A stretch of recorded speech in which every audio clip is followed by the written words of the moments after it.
Assalamualaikum warahmatullahi wabarakatuh. Perkenalkan, nama saya Anissa Zahra Izati dari jurusan Agribisnis dengan NPM 23051020101003.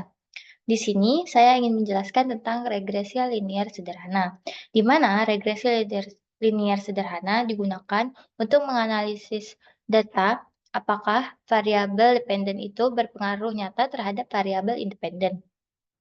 Variabel dependen dipengaruhi oleh variabel lain, sedangkan variabel independen tidak dipengaruhi oleh variabel lain.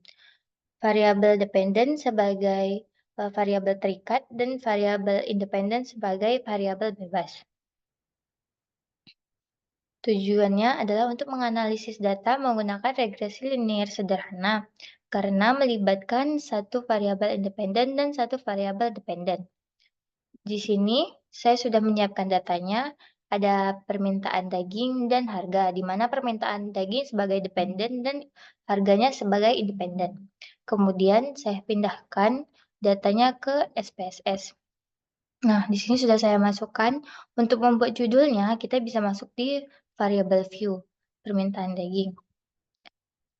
Nah, kenapa pakai underscore? Karena dalam SPSS kita tidak boleh ada spasi, jadi kita bisa sambung aja atau kita pakai underscore.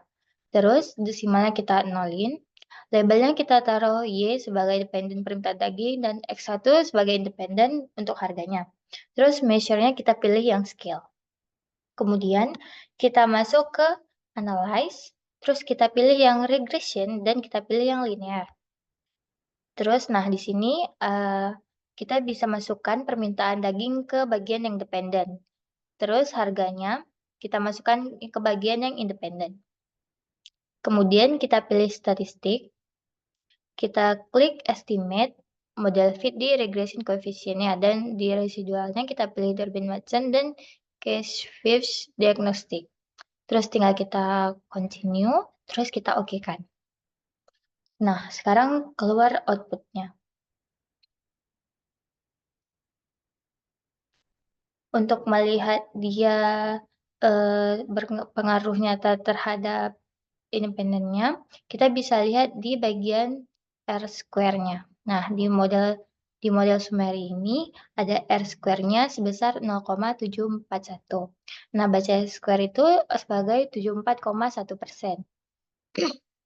Yang dimana berarti variabel harga dapat menjelaskan variabel permintaan daging sebesar 74,1% dan sisanya sebesar 25,9% dapat dijelaskan oleh variabel model lain. Kemudian untuk melihat kita bisa lihat di UGF-nya juga. Nah, di bagian ANOVA ada UGF, kita lihat di sig-nya itu ada 0,001. Nah, kita bandingkan dengan alfa yang kita gunakan di sini. Saya menggunakan alfa 0,05, yang berarti pada UGF ini 0,001 lebih kecil daripada 0,05, yang berarti dia signifikan terima HA dan tolak H0. Artinya variabel harga berpengaruh nyata terhadap permintaan daging. Nah, cara baca UGF ini secara serempak.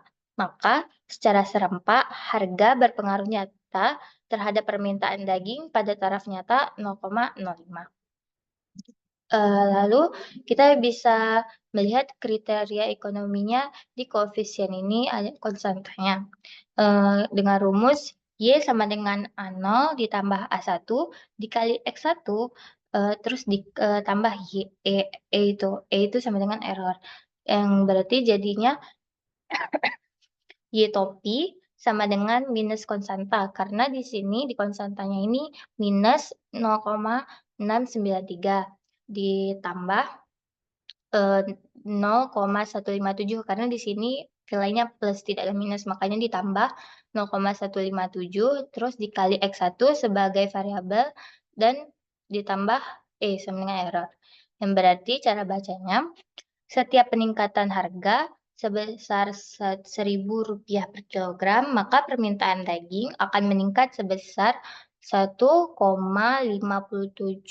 per kilogram. Mungkin segini saja video penjelasan dari saya. Mohon maaf jika banyak kurangnya.